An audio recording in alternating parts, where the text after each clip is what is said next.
most of the record was written during and after the Experience Hendrix tour. So that's March, April, May. I had to finish up doing the demos for the guys by mid-May, so they could listen to them for about 2 weeks before we got together for recording in June, the beginning of June. I think, though, there were some remnants left over from, you know, I think the Saxophonkless record. I think God is Crying was actually one that, in its original form, we tried out, and for some reason it didn't click. And then I think Premonition was a bit of a different song when I was writing for the first Chickenfoot record.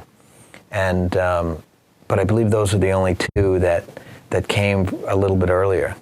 And some of them, like with Premonition, the guitar solo, I believe, is actually from the demo I did right here when it was a vocal song, which is why the solo is short, because it's more like a vocal track and then you get your 8 bars or whatever, 16 just to go crazy. So, but I liked it. It had some sort of quirkiness to it, so I thought, you know, why do it over? So. Right. And do you have a particular methodology for, you know, when you work on new songs, especially if you're doing it while you're on the road? QuickTime, you know, that's usually I'm sitting in front of the laptop, and so I'll just bring up QuickTime and I'll hum it. I'll if I got a guitar with me, I'll even just film myself playing it so I remember exactly how I did it. Because in the fog of the tour, of course, you forget.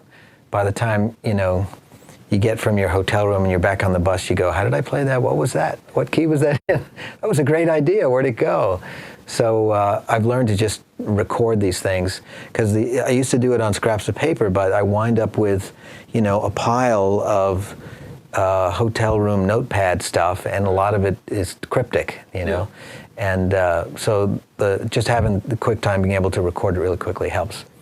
And then believe it or not, I'll transfer it from laptop to the Pro Tools rig, and when I open up a session, all the little, you know, scrappy audio files that I've collected about it, so I can go back and refer to it to make sure I haven't drifted from the idea, or I've avoided something I didn't like, let's say, the first time I was working on it. Yeah, the beauty of the digital world is you have all these little pieces you can hang on to. Yeah. And sometimes, you know, I was using one of those Zoom recorders, you know, those things are great. Right, those are fantastic sounding. And I recently was doing a demo for Sammy, and I had a recording which was me playing an acoustic guitar I had done upstairs and with one of those units, and it was the perfect demo for it, you know, for the song, although it needed some other stuff and the tempo was very human.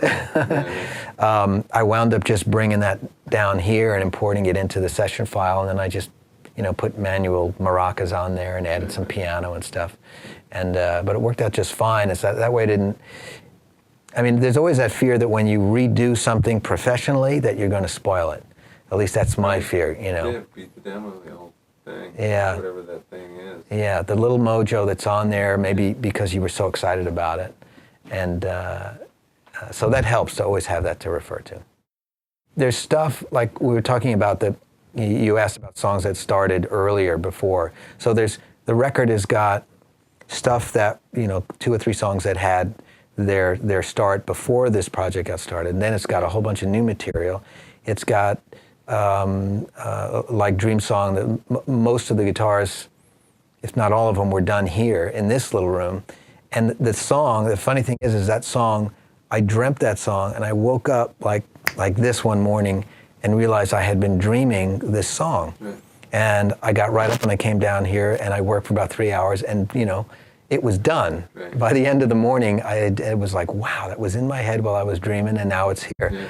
And but then there are other tracks on the record that were done in a more traditional live setup, where we're playing take after take, and everyone's saying, I want to change my bass, I want to change the snare drum, you know, can I play this on that keyboard? And I'm sticking new pedals every take, and then you wind up with that one magical take, and you go, wow, that's it, you know. I think God is Crying is one of those tracks where, you know, Jeff and I had experience with it because we had tried it on the previous album. Right. And this time we were fooling around and we were exploring different ways of playing it and everything. And then we just started jamming in the beginning of it, and we started doing these long jams in the beginning, and then since we were all looking at each other, we're at Skywalker's, it's a big room, but everyone's pretty close together, we would just kick in the beginning of the song. And that really was the catalyst, I think.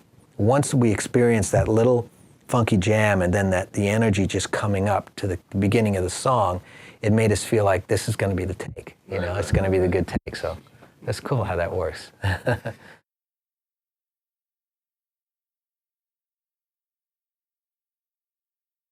This goes back to one of those college tours we were doing down in LA, and I had a lot of the record, was already demoed up, and I had been starting everything with keyboard. So a lot of the stuff I'd be laying down myself, and I'm not a soloist at all, and but I can see the chords, and so I go in and I do my best, and then I correct everything. MIDI-wise, I'm just using software synths on this particular record, which has been fantastic for the creative process. And we were actually stuck at the airport in LA waiting for a flight, and I'm sitting there thinking, who's going to play all these keyboard parts? It'd be really great if we had a keyboard presence. And it just sort of dawned on me that maybe it's because I was in LA and I just figured Mike lived in LA, but I guess he lives somewhere else or south of there. And so I just called him out of the blue, and he was like, I'll do it, yeah. So that was fantastic, because to have a master musician be with us who could play the smallest, most profound part, or if you say, could you solo for, 182 bars, he'd nail it, and he'd give you 8 different solos, every single one completely different. And it was fun. In the control room after each take, where we had songs where there were keyboard solos, we'd just sit back and listen to one after the other, and we'd be thinking, well, which one? And so most of the time we just deferred to what he liked. He'd say, well, that's my favorite, and